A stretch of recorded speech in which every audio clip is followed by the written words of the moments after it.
ಮಾಧ್ಯಮ ಮತ್ತು ಪತ್ರಿಕಾ ಮಾಧ್ಯಮದ ಸ್ನೇಹಿತರೆ, ಇವತ್ತು ನಾವು ಜಗತ್ತಾದ್ಯಂತ ಕೊರೋನಾ ವೈರಸ್ನ ಬಗ್ಗೆ ಹೋರಾಡ್ತಾ ಇರುವಂಥ ದಿವಸಗಳು. ಅದೇ ರೀತಿ ಮಂಗಳೂರು ಮಹಾನಗರ ಪಾಲಿಕೆ ವ್ಯಾಪ್ತಿಗೆ ಸಂಬಂಧಪಟ್ಟಂತೆ ಮಂಗಳೂರಿನ ಕೇಂದ್ರ ಮಾರುಕಟ್ಟೆಯನ್ನು APMC ಆವರಣದಲ್ಲಿ ಸ್ಥಳಾಂತರ ಮಾಡಿದ ಬಗ್ಗೆ ಒಂದೆರಡು ವಿಚಾರಗಳನ್ನು ತಮ್ಮ ಮುಂದೆ ಇಡಲಿಕ್ಕೆ, ತಮ್ಮ ಮುಖಾಂತರ ಜಿಲ್ಲಾಡಳಿತಕ್ಕೆ ನಾವು ತಿಳಿಸಲಿಕ್ಕೆ ಇವತ್ತು ನಿಮ್ಮ ಮುಂದೆ ಬಂದಿದ್ದೇವೆ. ಮಂಗಳೂರು APMC ಆವರಣದಲ್ಲಿ ಮಂಗಳೂರು ಮಹಾನಗರ ಪಾಲಿಕೆಯ ವ್ಯಾಪ್ತಿಗೆ ಕೇಂದ್ರ ಮಾರುಕಟ್ಟೆಯ ಸಗಟು ತರಕಾರಿ ಮತ್ತು ಹಣ್ಣು ಹಂಪಲು ವ್ಯಾಪಾರಸ್ಥರಿಗೆ ಜಿಲ್ಲಾಡಳಿತ ವತಿಯಿಂದ ನೀಡಿರುವಂಥ ಸ್ಥಳದಲ್ಲಿ ವ್ಯಾಪಾರ ಮಾಡಲು ಸೂಚಿಸಿತು. ತಾರೀಕು 2/4/2020 ಜಿಲ್ಲಾಧಿಕಾರಿಯವರ ಆದೇಶದಂತೆ ತಿಳಿಸಿದ್ದು, ಸದರಿ ಆದೇಶದಂತೆ ವ್ಯಾಪಾರಸ್ಥರು APMC ಆವರಣವನ್ನು ವ್ಯಾಪಾರ ನಡೆಸಲು ಇರುವ ಸಮಸ್ಯೆಗಳ ಬಗ್ಗೆ ಜಿಲ್ಲಾಧಿಕಾರಿ ಅವರಿಗೆ ಮನವರಿಕೆ ಮಾಡಿದರು. ಕೂಡ ಈ ಭಾಗದ ಸಂಸದರಾದ ನಳಿನ್ ಕುಮಾರ್ ಕಟೀಲ್ ಅವರ ನೇತೃತ್ವದಲ್ಲಿ ಜಿಲ್ಲಾಧಿಕಾರಿ ಕಚೇರಿಯಲ್ಲಿ ಒಂದು ಸಭೆ ನಡೆಯುತ್ತದೆ. ಆ ಸಭೆಯಲ್ಲಿ ಕೇಂದ್ರ ಮಾರುಕಟ್ಟೆ ವ್ಯಾಪಾರಸ್ಥರು ಮತ್ತು ಅಲ್ಲಿಯ ಅಸೋಸಿಯೇಷನ್ನ ಪ್ರತಿನಿಧಿಗಳನ್ನು ಸೇರಿಸಿ ಇವರೊಂದು ಸಭೆಯನ್ನು ನಡೆಸ್ತಾರೆ. ಅದರಲ್ಲಿ ಕೇಂದ್ರ ಮಾರುಕಟ್ಟೆಯ ವ್ಯಾಪಾರಸ್ಥರು ಏನಿದ್ದಾರೆ ಅವರು ಹೇಳ್ತಾರೆ, ನಮಗೆ ಇನ್ನೊಂದು ಕಡೆಗೆ ಹೋಗಲಿ ತುಂಬ ಕಷ್ಟ ಆಗ್ತದೆ, APMCಗೆ ನಮಗೆ ಅಲ್ಲಿ ಮೂಲಭೂತ ಸೌಕರ್ಯ ಇಲ್ಲ, ಆದ ಕಾರಣ ನಾವು ಅಲ್ಲಿಗೆ ಹೋಗಲಿಕ್ಕೆ ಇಚ್ಛಿಸುವುದಿಲ್ಲ ಅಂತ. ಇಲ್ಲ, ನೀವು ಅದರಲ್ಲಿ ಎಲ್ಲಿದ್ರೆ ಆಗುವುದಿಲ್ಲ, ನೀವು ತಕ್ಷಣ ನೀವು ಇಲ್ಲಿಂದ ಅಲ್ಲಿಗೆ ಸ್ಥಳಾಂತರ ಮಾಡಬೇಕು ಅಂತ ಹೇಳಿ ಅವರ ಮೇಲೆ ಒತ್ತಡ ತರ್ತಾರೆ. ಒತ್ತಡ ತಂದು ಅವರನ್ನು ಅಲ್ಲಿಗೆ ಸ್ಥಳಾಂತರಿಸ್ತಾರೆ. ಅವರು ಪಾಪ ವ್ಯಾಪಾರಸ್ಥರು, ಅವರು ಇಡೀ ದಕ್ಷಿಣ ಕನ್ನಡ ಜಿಲ್ಲೆಯಲ್ಲಿ ಒಂದೇ ಒಂದು ಮಾರುಕಟ್ಟೆ ಇರೋದು ಕೇಂದ್ರ ಮಾರುಕಟ್ಟೆ. ಈ ಜಿಲ್ಲೆಯಿಂದ ಎಲ್ಲ ವ್ಯಾಪಾರಸ್ಥರು, ರಿಟೇಲ್ ವ್ಯಾಪಾರಸ್ಥರು ಇದೇ ಮಾರುಕಟ್ಟೆಗೆ ಬಂದು ಅವರಲ್ಲಿ ಪರ್ಚೇಸ್ ಮಾಡಿ ಅವರವರ ಗ್ರಾಮಕ್ಕೆ, ತಾಲೂಕಿಗೆ ಹೋಗಿ ಈ ವ್ಯಾಪಾರ ಮಾಡುವಂಥ ವ್ಯವಸ್ಥೆ ಹಲವಾರು ವರ್ಷಗಳಿಂದ ಇತಿಹಾಸ ಇರುವಂಥ ಒಂದು ಕೇಂದ್ರ ಮಾರುಕಟ್ಟೆ ಇದೆ. ಇಲ್ಲಿಂದ ಏಕಾಏಕಿ ಇಲ್ಲಿಂದ ಅವರಿಗೆ ಸ್ಥಳಾಂತರ ಮಾಡ್ತಾರೆ. ಸ್ಥಳಾಂತರ ಮಾಡಿ ಅವರಿಗೆ ಹೋಗಿ ಇವರು ಸಂಸದರು ಮತ್ತು ಮಂಗಳೂರು ದಕ್ಷಿಣದ ಶಾಸಕರಾದ ವೇದವಾಸ್ ಕಾಮತ್ ಮತ್ತು ಉತ್ತರ ಶಾಸಕರಾದ ಭರತ್ ಶೆಟ್ಟಿ ಅವರು ಅವರಿಗೆ ಆಶ್ವಾಸನೆ ಕೊಡ್ತಾರೆ, ಒಂದು ವಾರದೊಳಗೆ ನಿಮಗೆ ಎಲ್ಲ ಮೂಲಭೂತ ಸೌಕರ್ಯವನ್ನು ನಾವು ಮಾಡಿಕೊಡ್ತೇವೆ ಅಂತ ಹೇಳಿ ಭರವಸೆಯನ್ನು ಕೊಟ್ಟು ಅವ್ರನ್ನ ಅಲ್ಲಿಗೆ ಸ್ಥಳಾಂತರಿಸ್ತಾರೆ. ಅವರು ಅಲ್ಲಿಗೆ ಶಿಫ್ಟ್ ಆಗ್ತಾರೆ. ಶಿಫ್ಟ್ ಆದ ಮೇಲೆ ಇಷ್ಟರ ತನಕ ಇವರು ಯಾರು MLAಗಳಾಗಲಿ ಸಂಸದರಾಗಲಿ ಯಾರು ಅಲ್ಲಿಗೆ ಇಷ್ಟ ತನಕ ಭೇಟಿ ಕೊಡಲಿಲ್ಲ, ಅವರಿಗೆ ಮೂಲಭೂತ ಸೌಕರ್ಯವನ್ನು ಒದಗಿಸಿಕೊಡಲಿಲ್ಲ. ಇವತ್ತು ಜಿಲ್ಲಾ ಕಾಂಗ್ರೆಸ್ ವತಿಯಿಂದ ಒಂದು ಸಮಿತಿಯನ್ನು ರಚಿಸಿದೆ. ನಿನ್ನೆ ಧಾರಾಕಾರ ಮಳೆ ಬಂದಿದೆ. ಆ ಮಳೆಗೆ ಅವರೆಲ್ಲ ಏನು ತರಕಾರಿ ಹಣ್ಣು ಹಂಪಲಿದೆ ಎಲ್ಲ ಮಳೆಗೆ ಕೊಚ್ಚಿ ಹೋಗಿದೆ, ಅವ್ಯವಸ್ಥೆ ಆಗಿ ಪಾಪ ತುಂಬ ಕಷ್ಟ ನಷ್ಟವನ್ನು ಅನುಭವಿಸಿದ್ದಾರೆ. ಆದ ಕಾರಣ ಜಿಲ್ಲಾ ಕಾಂಗ್ರೆಸ್ ವತಿಯಿಂದ ಒಂದು ಸಮಿತಿಯನ್ನು ರಚಿಸಿದ್ದಾರೆ. ನೀವು ಹೋಗಿ ಅಲ್ಲಿ ಪರಿಶೀಲನೆ ಮಾಡಿ ಅದರ ರಿಪೋರ್ಟನ್ನು ಜಿಲ್ಲಾ ಕಾಂಗ್ರೆಸ್ಗೆ ಕೊಡಬೇಕಂತೆ. ಅದರ ಪ್ರಕಾರ ನಾವು ಇವತ್ತು ಅಲ್ಲಿಗೆ ಭೇಟಿ ಕೊಟ್ಟಿದ್ದೇವೆ. ನಮ್ಮ ಒಂದು ಸಮಿತಿ ಭೇಟಿ ಕೊಟ್ಟಿದೆ. ಭೇಟಿ ಕೊಟ್ಟು ಅಲ್ಲಿ ಪರಿಶೀಲಿಸಿರುವಾಗ ಅಲ್ಲಿ ಮೂಲಭೂತ ಸೌಕರ್ಯ ಯಾವುದೂ ಇಲ್ಲ, ಅಲ್ಲಿ ಕುಡಿಯುವ ನೀರಿನ ವ್ಯವಸ್ಥೆ ಇಲ್ಲ, ಅಲ್ಲಿ ಶೌಚಾಲಯ ವ್ಯವಸ್ಥೆ ಸರಿಕಟ್ಟಾಗಿಲ್ಲ, ಅಲ್ಲಿ ಡ್ರೈನೇಜ್ ವ್ಯವಸ್ಥೆ ಇಲ್ಲ. ಮತ್ತು ಎಲ್ಲ ನೋಡುವಾಗ ಏನಂತ ಹೇಳಿದರೆ, ವ್ಯಾಪಾರ ಮಾಡಲಿಕ್ಕೆ ಒಂದು ವ್ಯಾಪಾರಸ್ಥರು ವ್ಯಾಪಾರ ಮಾಡಬೇಕಾದ್ರೆ ಅವರಿಗಂತ ಹೇಳಿ ಒಂದು ಶೆಲ್ಟರ್ ಬೇಕು, ಒಂದು ಅಂಗಡಿ ಬೇಕು. ಇದು ಏನಿಲ್ಲ, ಎಲ್ಲ ಅವರು ಹೋಗಿ ಎಲ್ಲ ಇದರ ಏನು ಕೆಸರಿನ ಮೇಲೆ ಎಲ್ಲ ಮಳೆ ಬಂದು ಕೆಸರಾಗಿದೆ. ಅಲ್ಲೆಲ್ಲ ನೀರು ನಿಂತಿದೆ, ಕೆಸರಿದೆ. ವ್ಯಾಪಾರ ಮಾಡಲಿಕ್ಕೆ ಸರಿಯಾದ ವ್ಯವಸ್ಥೆ ಇಲ್ಲ ಅಲ್ಲಿ. ಅವರು ಒಂದು ಪಾಪ ಎಲ್ಲ ಟಲ್ಪರಲ್ಲಿ ಹಾಕಿ ಈ ಸಾಮಾನುಗಳು ಹೋಲ್ಸೇಲ್ ಸಾಮಾನು ಒಂದು ಹೋಲ್ಸೇಲ್ ಬರುವಾಗ ಸರಕು ಸಾಮಾನು ಬರುವಾಗ ಬೇಕಾದಷ್ಟು ಬರ್ತದೆ, ಲೋಡ್ ಗಟ್ಟಲೆ ಬರ್ತದೆ. ಅದನ್ನು ಯಾವ ರೀತಿಯಲ್ಲಿ ಅವರು ವ್ಯಾಪಾರ ಮಾಡಬೇಕಂತ ಅಲ್ಲಿ ಸರಿಯಾದ ವ್ಯವಸ್ಥೆ ಇಲ್ಲ.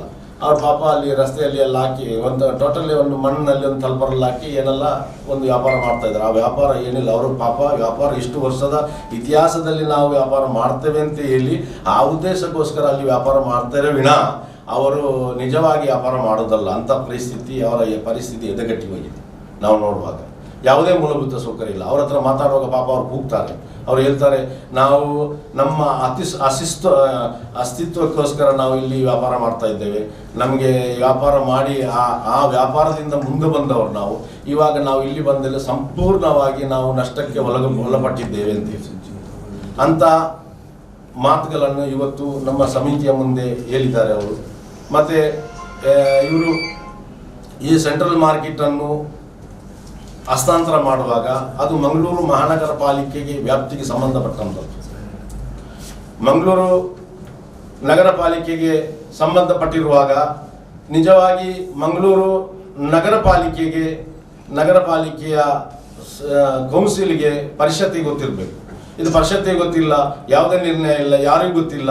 ಏಕಾಏಕಿ ಇದನ್ನು ಮಂಗಳೂರು ಮಹಾನಗರ ಪಾಲಿಕೆ ಕೊರೋನಾ ವೈರಸ್ ಏನಿದೆ ಇದರ ನೆಪವನ್ನು ಒಡ್ಡಿ ಇಲ್ಲಿಗೆ ಇದನ್ನು ಸ್ಥಳಾಂತರಿಸಿ ನಮ್ಮ ಕಾರ್ಪೊರೇಷನ್ನಲ್ಲೇ ಸ್ಥಳಾಂತರಿಸಿದ್ದಾರೆ.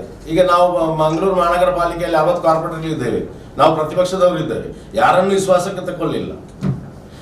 ನಮ್ಮ ಮಂಗಳೂರು ಜಿಲ್ಲಾಡಳಿತ ಇತಿಹಾಸದಲ್ಲಿ ಇಂಥ ಒಂದು ಅವ್ಯವಸ್ಥೆ ನೋಡಿದ್ದು ನಾವು ಎಲ್ಲಿ ಇಲ್ಲ. ಅದು ಅಲ್ಲದೆ ನಮ್ಮ ಮಂಗಳೂರು ನಗರ ಪಾಲಿಕೆಯಲ್ಲಿ ನಾವು ಇಂಥ ಅವ್ಯವಸ್ಥೆ ನೋಡಲಿಲ್ಲ.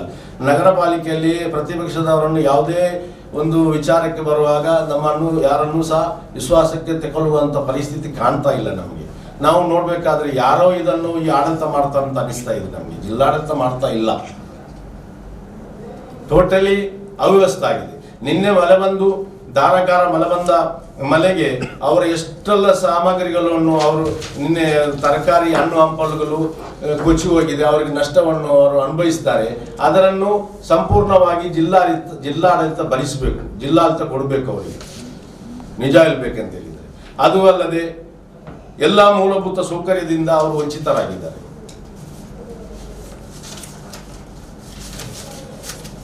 ಅದು ಅಲ್ಲದೆ ಈಗ APMCಗೆ ಸ್ಥಳಾಂತರ ಆದಾಗ ವ್ಯಾಪಾರಸ್ಥರ ಈಗ ಈ ಸೆಂಟ್ರಲ್ ಮಾರ್ಕೆಟ್ನಲ್ಲಿ ಇತಿಹಾಸದಲ್ಲಿ ಬಹಳಷ್ಟು ವರ್ಷಗಳಿಂದ ಬಹಳಷ್ಟು ದೊಡ್ಡ ವ್ಯಾಪಾರಿಗಳು ಅಲ್ಲಿ ವ್ಯಾಪಾರ ಮಾಡ್ತಾ ಇದ್ರು. ಈಗ ಏನಾಗಿದೆ ಅಂತೇಳಿ ಇವರನ್ನು ಈ ನೇಪ ಒಡ್ಡಿ ಅವರನ್ನು ಸ್ಥಳಾಂತರ ಮಾಡಿದಾರಲ್ಲ, ಸ್ಥಳಾಂತರ ಮಾಡಿದ ನಂತರ ಬೇರೆ ಬೇರೆ ಜಾಗದಲ್ಲಿ ಅನಧಿಕೃತ ಮಾರ್ಕೆಟು ಉದ್ಭವ ಆಗಿದೆ.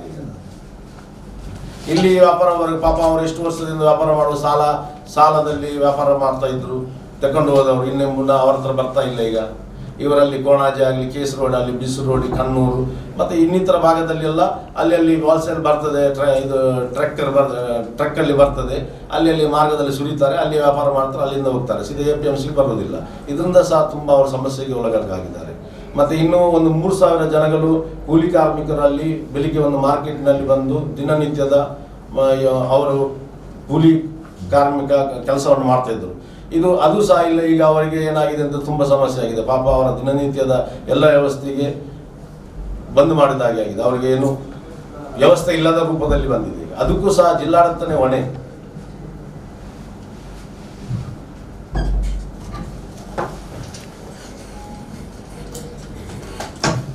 ಮತ್ತೆ ಈ ಸಾಂಕ್ರಾಮಿಕ ರೋಗ ಹರಡ್ತದೆ ಅಂತೇಳಿ ಸೋಷಿಯಲ್ ಡಿಸ್ಟೆನ್ಸ್ ಪಾಲನೆ ಮಾಡಬೇಕಂತ ಹೇಳಿ ಇವರನ್ನು ಅಲ್ಲಿಗೆ ಶಿಫ್ಟ್ ಮಾಡಿದ್ದಾರೆ. ಈಗ ಅಲ್ಲಿ ಸೋಷಿಯಲ್ ಡಿಸ್ಟೆನ್ಸ್ ಪಾಲನೆ ಆಗ್ತಾ ಇಲ್ಲ. ಈಗ ಅವರನ್ನು ನಿಜವಾಗಿ ಅವರಿಗೆ ಪರ್ಯಾಯ ವ್ಯವಸ್ಥೆ ಆಗುವ ತನಕ ಅವರನ್ನು ಇಲ್ಲಿ ಸೆಂಟ್ರಲ್ ಮಾರ್ಕೆಟ್ನಲ್ಲಿ ಅವರಿಗೆ ಪುನಃ ವ್ಯಾಪಾರ ಮಾಡಲಿಕ್ಕೆ ಅವಕಾಶ ಮಾಡಿಕೊಡ್ಬೇಕು. ಮಾಡಿಕೊಟ್ಟಾಗ ಮಾತ್ರ ಅವರಿಗೆ ವ್ಯಾಪಾರ ಮಾಡಲಿಕ್ಕೂ ಆಗ್ತದೆ, ಸೋಷಿಯಲ್ ಡಿಸ್ಟೆನ್ಸ್ ಸಹ ಪಾಲನೆ ಆಗ್ತದೆ. ಆಗುದಿಲ್ಲ ಅಂತಿಲ್ಲ. ಈಗ ಅಲ್ಲಿ ಸಹ ಅವರು ಮಾಡ್ತಾರೆ, ಮಾಡೋದಿಲ್ಲ ಅಂತಿಲ್ಲ. ಅದೇ ಕಾರಣ ಇಲ್ಲ, ಅಲ್ಲಿ ಮೂಲಭೂತ ಸೌಕರ್ಯ, ಅಲ್ಲಿ ನಿಮ್ಮ ಇದು ದೊಡ್ಡ ಹೆಬ್ಬಾವು ಮತ್ತೆ ಪೋಸನ್ ಸ್ಟೇಕ್ಸ್ ಇಂಥದ್ದೆಲ್ಲ ಇದೆ. ಅಲ್ಲಿ ತುಂಬಾ ದಿವಸ ಪೋಸನ್ ಸ್ಟೇಕ್ಸ್ ಎಲ್ಲ ಜಾಸ್ತಿ ಇದೆ. ದಿವಸಗಳು ಪೇಪರ್ ಮಾಧ್ಯಮದಲ್ಲಿ ನೋಡ್ತಾ ಇದ್ದೇವೆ, ನಾವು ಸೋಷಿಯಲ್ ಮೀಡಿಯಾದಲ್ಲಿ ನೋಡ್ತಾ ಇದ್ದೇವೆ. ಅವರು ವಿಡಿಯೋ ಮಾಡಿ ಅದನ್ನೆಲ್ಲ ಕಳಿಸ್ತಾ ಇದ್ದಾರೆ. ಒಂದ್ಸಲ ಅವರು ಹಣ್ಣಂಪಲಿಗೆ ತರಕಾರಿಗೆ ಅದ್ರ ಮೇಲೆ ಬಂದರೆ ಮತ್ತೆ ಅವರು ಅದನ್ನು ತೆಗೆದು ಬಿಸಾಡ್ತಾರೆ. ಅದನ್ನು ಮತ್ತೆ ಯಾರು ಯೂಸ್ ಮಾಡೋದಿಲ್ಲ. ದಿವಸಗಳು ಅವರಿಗೆ ಪ್ರತಿನಿತ್ಯ ಅವರಿಗೆ ನಷ್ಟ ಅಲ್ಲದೆ ಏನು ಲಾಭವನ್ನು ಅವರು ಪಡೀತಾ ಇಲ್ಲ. ಅವರು ಇವಾಗ ನಾವು ಹೋದಾಗ ತುಂಬ ಅವರ ಕಷ್ಟಕರವನ್ನು, ಅವರ ಹಾಲು ಹವಾಲುಗಳ ಬಗ್ಗೆ ಅವರು ಕೂಗ್ತಾರೆ. ಮಾತಾಡುವಾಗ ಅವರ ಕಣ್ಣೀರು ಬರ್ತದೆ. ಇಂಥ ಪರಿಸ್ಥಿತಿಯಲ್ಲಿ ಅವರು ವ್ಯಾಪಾರ ಮಾಡ್ತಾ ಇದ್ದಾರೆ. ಇದನ್ನು ನಿಜವಾಗಿ ಇವತ್ತು ಕೊರೋನಾ ವೈರಸ್ ಇದ್ದ ಕಾರಣ ನಾವು ಅವರಿಗೆ ಕೊರೋನಾದಲ್ಲಿ ಲಾಕ್ಡೌನ್ ಮಾಡಿ ಜನಗಳಿಗೆ ಮನೆಯಲ್ಲಿ ಕೂತ್ಕೊಂಡು ಅವರಿಗೆ ಎಲ್ಲ ವ್ಯವಸ್ಥೆ ಸರ್ಕಾರ ಮಾಡಿಕೊಡ್ತದೆ, ಜಿಲ್ಲಾಡಳಿತ ಮಾಡಿಕೊಡ್ತದೆ ಅಂತೇಳಿ ಹೇಳಿದೆ. ಆದರೆ ನಿಜವಾಗಿ ಜನಗಳನ್ನು ನಾವು ಕಷ್ಟಕರ ವ್ಯವಸ್ಥೆಯಲ್ಲಿ ಇಟ್ಟಿದ್ದೇವೆ. ಯಾಕೆಂತಂದ್ರೆ ಅವರಿಗೆ ಸಾಮಾನು ತರಲಿಕ್ಕೆ ವ್ಯವಸ್ಥೆ ಇಲ್ಲ. ಈ ಶಿಫ್ಟ್ ಇಲ್ಲಿಂದ ಅಲ್ಲಿಗೆ ಶಿಫ್ಟ್ ಮಾಡಿದ ಕಾರಣ ಎಲ್ಲರಿಗೆ ಅನುಕೂಲ ಯಾರಿಗೆ ಆಗಲಿಲ್ಲ, ಇದರಿಂದ ಲಾಭ ಪಡೆಯಲಿಲ್ಲ. ವ್ಯಾಪಾರಸ್ಥರಾಗಲಿ ಸಾರ್ವಜನಿಕರಾಗಲಿ ಯಾರಿಗೂ ಇದರಿಂದ ಲಾಭಗಳಾಗಲಿಲ್ಲ. ಇದರಿಂದೆಲ್ಲರಿಗೂ ಅನಾನುಕೂಲನೇ ಆಗಿದ್ದ ಹೊರತು ಈ ಅವ್ಯವಸ್ಥೆ ಟೋಟಲಿ ಜಿಲ್ಲಾಡಳಿತ ಇದರಲ್ಲಿ ವಿಫಲರಾಗಿದ್ದಾರೆ.